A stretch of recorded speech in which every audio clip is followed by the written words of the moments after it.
बात नई team India की, जो अब पूरी तरह एक्शन में आ चुकी है। नई टीम इंडिया ने काम शुरू कर दिया है। नए मंत्रियों ने कामकाज संभाल लिया है, कुर्सी संभाल ली है, पेटी बांध ली है, कामकाज शुरू कर दिया है। अनुराग ठाकुर ने आईटी मंत्रालय का पदभार संभाल लिया है। अश्विनी वैष्णव ने रेल मंत्रालय का जिम्मा ले लिया है और कुर्सी संभाल ली है। मीनाक्षी लेखी भी विदेश राज्य मंत्री का कार्यभार इन्होंने संभाल लिया है।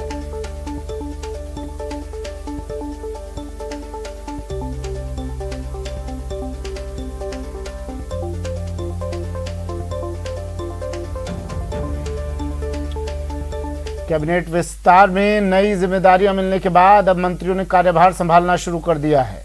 बुधवार को हुए विस्तार में कई मंत्रियों के मंत्रालय भी बदले गए हैं। देश के नए रेल मंत्री अश्विनी वैष्णव ने गुरुवार सुबह मंत्रालय का कामकाज संभाला। उन्होंने पीयूष गोयल की जगह ली है। वहीं प्रमोशन पाने वाले अनुराग ठाकुर ने सूचना प्रसारण मंत्रालय का काम संभाला। उन्होंने प्रकाश जावड़ेकर की जगह ली है। वहीं विदेश राज्य मंत्री का जिम्मा मीनाक्षी लेखी ने संभाला।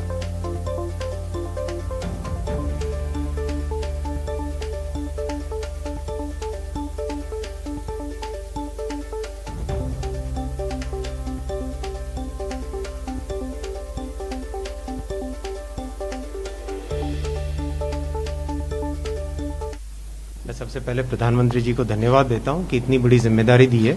रेलवे प्रधानमंत्री जी के बहुत ही उनके विजन में बहुत बड़ा हिस्सा है और प्रधानमंत्री जी का विजन रेलवे के लिए जैसे जन जन तक ट्रांसफॉर्म हो लोगों की लाइफ, एक आम आदमी, एक गरीब, एक वंचित, एक किसान, पिछड़े से पिछड़े व्यक्ति को भी रेलवे के बेनिफिट मिले, ऐसा उनका बड़ा विजन है। तो इस विजन के लिए मैं काम करूंगा और प्रधानमंत्री जी के विजन को इम्प्लीमेंट करने के लिए मेहनत करूंगा।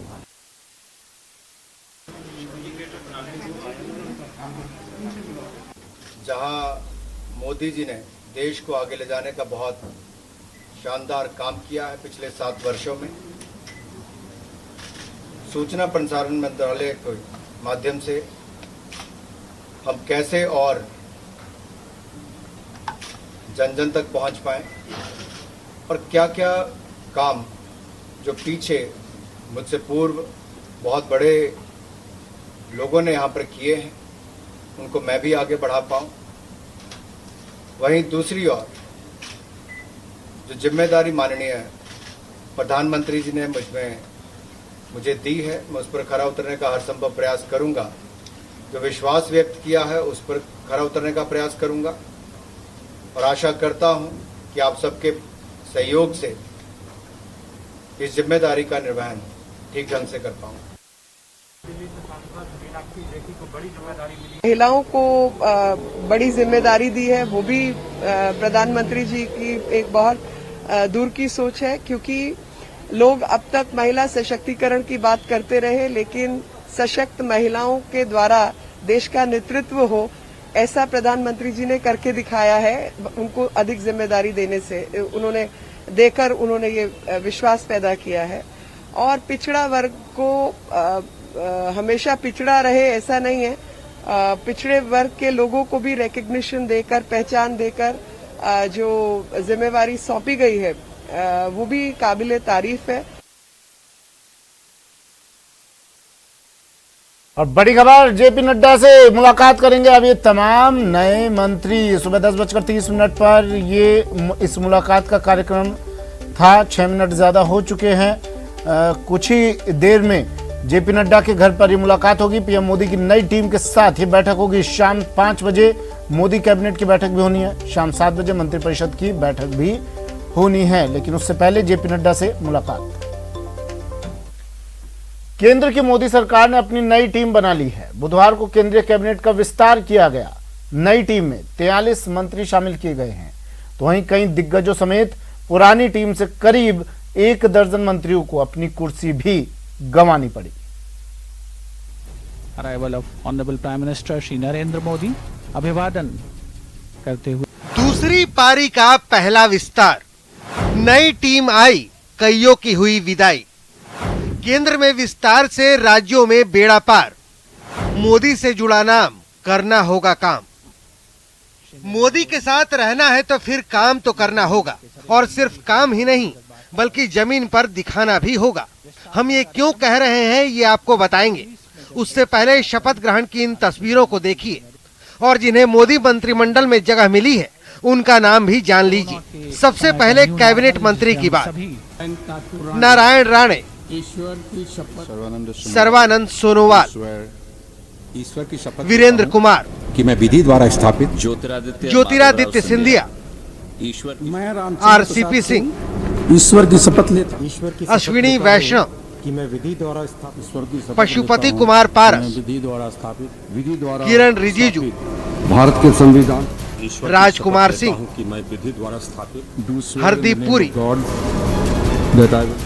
मनसुख मंडाविया, मैं विधि द्वारा भूपेंद्र यादव, की शपथ लेता हूं कि मैं घोड़ाभाई पुरुषोत्तम रूपाला, शपथ लेता हूं कि मैं ईश्वर जी की किशन शपथ रेड्डी लेता और हूं कि अनुराग सिंह ठाकुर। मैं अनुराग सिंह ठाकुर ये सभी 15 लोगों ने कैबिनेट मंत्री के तौर पर शपथ ली, जिसमें 7 को काम का इनाम मिला है, जबकि पंकज चौधरी, स्थापित भारत के अनुप्रिया पटेल, कि मैं सत्यपाल सिंह बघेल, राजीव चंद्रशेखर, शोभा करण डालजे, निर्वहन करूंगा भानु प्रताप सिंह वर्मा, या पक्षपात दर्शन विक्रम, ईश्वर की शपथ लेती हूँ मीनाक्षी लेखी, कि मैं विधि अन्नपूर्णा देवी, अक्षुण्ण रखूंगी मैं सब ए नारायण सामी, कौशल किशोर, की शपथ लेता हूं अजय भट्ट, शपथ लेता हूं कि मैं बीएल वर्मा, की शपथ लेता हूं कि मैं विधि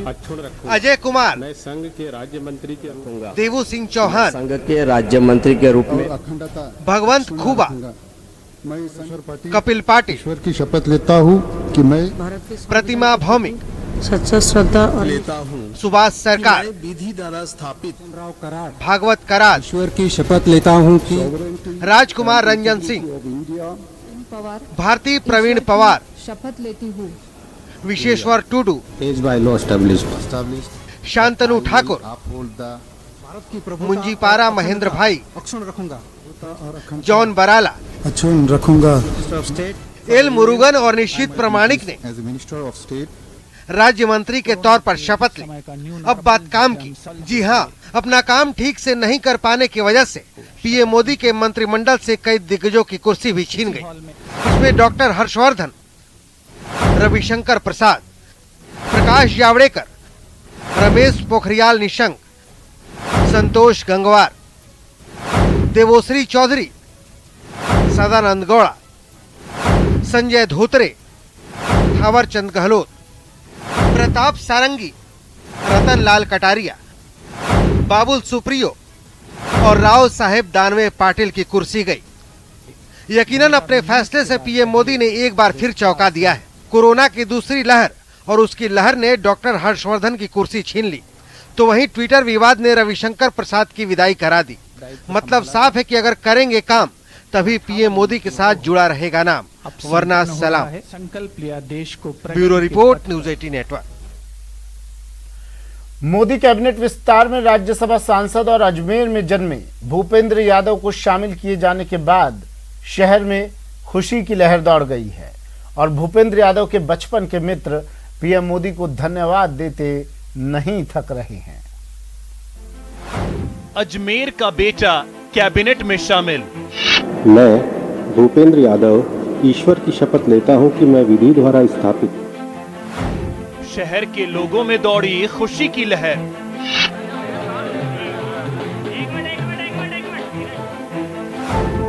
भूपेंद्र यादव का अजमेर से गहरा नाता।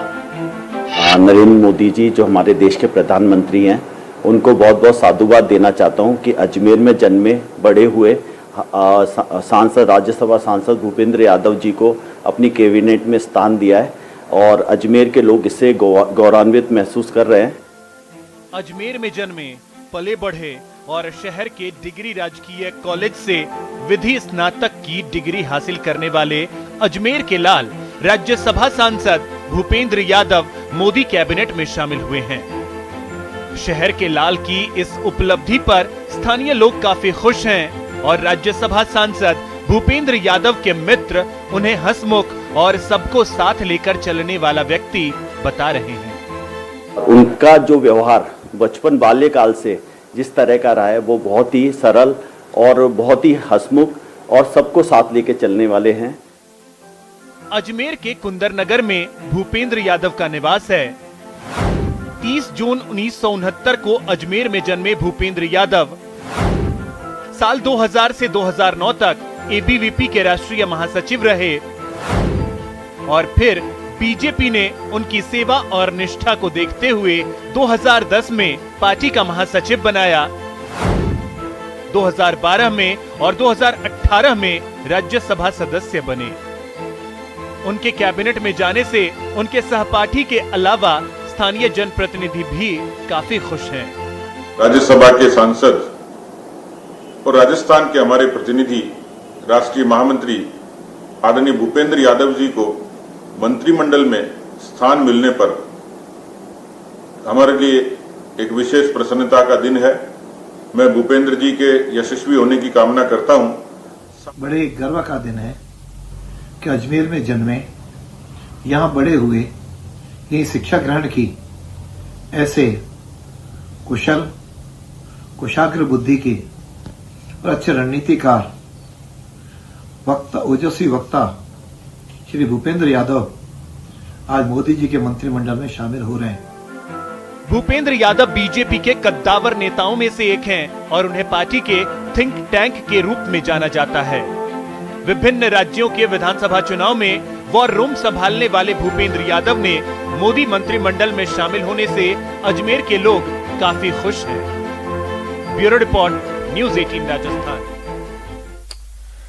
वक्त एक ब्रेक का, जल्द हाजिर होंगे।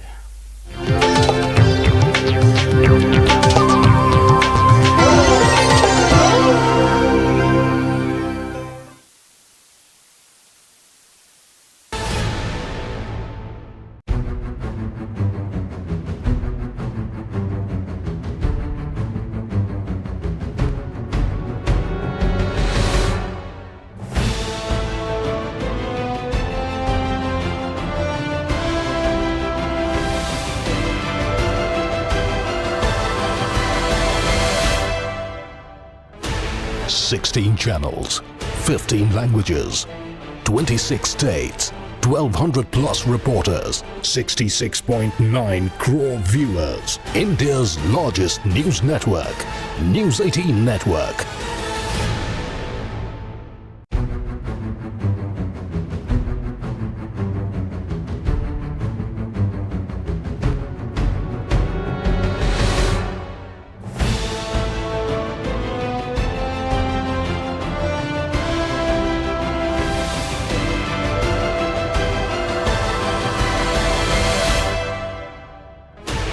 Sixteen channels, 15 languages, 26 states, 1200 plus reporters, 66.9 crore viewers. India's largest news network, News 18 Network.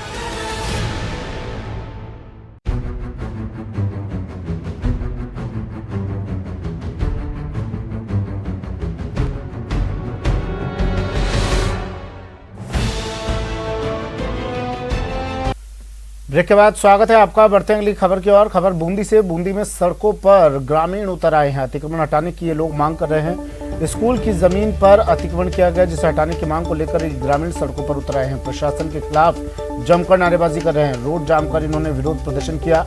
National highway 148 road को भी इन्होंने जाम कर दिया।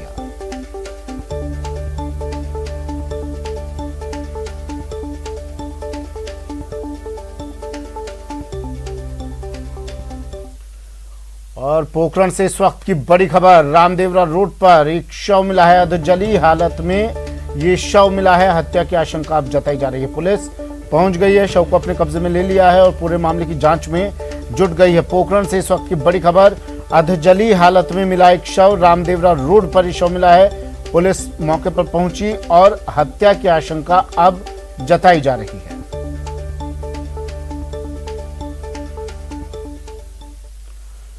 और अब बात जयपुर की, जहां की गांधीनगर रेलवे स्टेशन पर कुछ ऐसा हुआ जिसके बाद सबके पसीने छूट गए। सबसे पहले आप ये तस्वीरें देखिए, जहां ट्रेन आते ही लोग भागते नजर आ रहे हैं। सबको जल्दी है ट्रेन पकड़ने की। लेकिन इस बीच ट्रेन पकड़ने जा रही एक महिला गिर गई, जिसके बाद महिला के दोनों पैर ट्रेन और प्लेटफॉर्म के बीच फंस गए। लेकिन कहते हैं ना, जाको राखे साइया मार सके ना कोई। महिला को गिरता देख ड्यूटी दे रही महिला हेड कांस्टेबल ने अपनी जान की परवाह किए बगैर महिला की जान बचा ली। इसके बाद से कांस्टेबल की खूब तारीफ हो रही है। ये तस्वीरें जयपुर की है, गांधीनगर रेलवे स्टेशन की तस्वीरें हैं। ये तस्वीरें देखिए, ट्रेन आती है और जैसा अमूमन होता है, ट्रेन आते ही लोग ट्रेन पकड़ने के लिए इसके पीछे भागने लगते हैं, डब्बों के साथ दौड़ लगाने लगते हैं, लेकिन यह आपकी जान पर भारी पड़ सकता है। ये बार बार रेलवे की तरफ से अनाउंस भी किया जाता है, वहां मौजूद सुरक्षा कर्मी भी इस बारे में चेतावनी देते रहते हैं, लेकिन अब ये हादसा देखिए, होते होते जो बच गया वो भी वहां मौजूद सुरक्षा कर्मी, पुलिसकर्मी की तैनातगी की वजह से। एक महिला ट्रेन पकड़ने की कोशिश कर रही थी, जद्दोजहद कर रही थी। महिला के पैर, दोनों पैर ट्रेन और प्लेटफॉर्म के बीच में जो गैप था उसमें फंस गए, लेकिन वहां ड्यूटी दे रहे एक महिला कांस्टेबल ने इसे बचा लिया। प्रदेश के लैब टेक्नीशियन अपनी लंबित मांगों को लेकर नई रणनीति बना रहे हैं, जिसमें मांगे पूरी नहीं होने पर कोरोना टेस्ट के सैंपल नहीं लेने की चेतावनी दी है।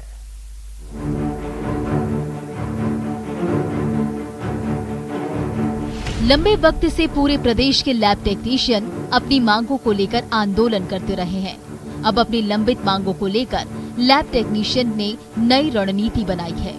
सरकार को चेतावनी दी है, उनकी मांगों पर विचार नहीं किया गया तो कोरोना जांच के लिए वो सैंपल नहीं लेंगे। राजस्थान के तमाम लैब टेक्नीशियन लगभग 2.25 लाख जांचें हम प्रतिदिन कर रहे हैं। सरकार का कोरोना के अंदर जो RT-PCR का जांच कार्य था 1 लाख प्रतिदिन करने का लक्ष्य था, हमने बखूबी सरकार का साथ देते हुए हमने उसको पूरा किया है। ये पूरा कार्य ENT चिकित्सक का है, सैंपलिंग का, लेकिन हमने लैब टेक्नीशियंस ने पूरा कार्य निभाया है। जब तीसरी लहर आने की तैयारी है तो आज राजस्थान के लैब टेक्नीशियन अपनी अनदेखी को लेकर के हताश और निराश हैं और समस्त लैब टेक्नीशियन इस बात की ओर सोच विचार कर रहे हैं कि क्यों ना ENT चिकित्सक का कार्य केवल ENT चिकित्सक से कराया जाए और तीसरी लहर के अंदर लैब टेक्नीशियन सैंपल कलेक्शन का कार्य नहीं कर पाएंगे। आइए अब आपको बताते हैं लैब टेक्नीशियन की क्या क्या मांगे हैं। तो लैब टेक्नीशियन की पहली मांग है पंजाब, हरियाणा, पश्चिम बंगाल और उत्तराखंड के लैब टेक्नीशियन की तरह ग्रेड पे किया जाए।